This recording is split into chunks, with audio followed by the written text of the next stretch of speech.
Mon rôle change un tout petit peu par rapport à la début de la course, parce qu'au début de la course, j'avais un peu plus d'expérience que mes collègues, donc l'idée c'était de les aider à découvrir ce bateau et à en tirer le meilleur. Mais maintenant, la plus grande partie de l'équipage a quasiment accompli un tour du monde sur ce navire et a donc plus d'expérience que moi. Donc je pense que j'aurai moins de choses à leur apprendre. Et donc mon rôle va plutôt être celui de remplacer Nicolas Lundven, The Brain, c'est son surnom à bord, le cerveau. Je vais essayer de trouver la meilleure route et la meilleure stratégie possible et d'être à la hauteur des performances de Nico, qui est un navigateur extraordinaire. L'idée, c'est qu'au départ de cette étape, on est 3 bateaux en un point pour le classement général.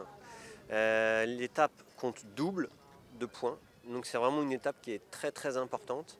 Et je pense que l'idée, ça va être d'essayer de trouver la bonne balance entre choisir les bonnes options météo et en même temps rester très tactique, très focus sur le placement par rapport à la flotte et de faire des petits coups pour essayer d'arriver juste devant. L'idée, c'est pas forcément de faire un coup le bord du facteur, comme on dit, donc une option très extrême, mais plutôt de faire des petits coups, un petit peu comme en Figaro, pour faire du gain petit et essayer d'arriver juste devant les copains. Oui, bien sûr, la pression va monter d'un cran.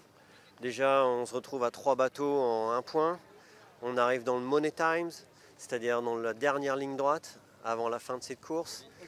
Les points comptent double. Donc là, je pense que celui qui gagnera cette étape aura pris un avantage énorme, et en points, et psychologique sur le reste de la flotte.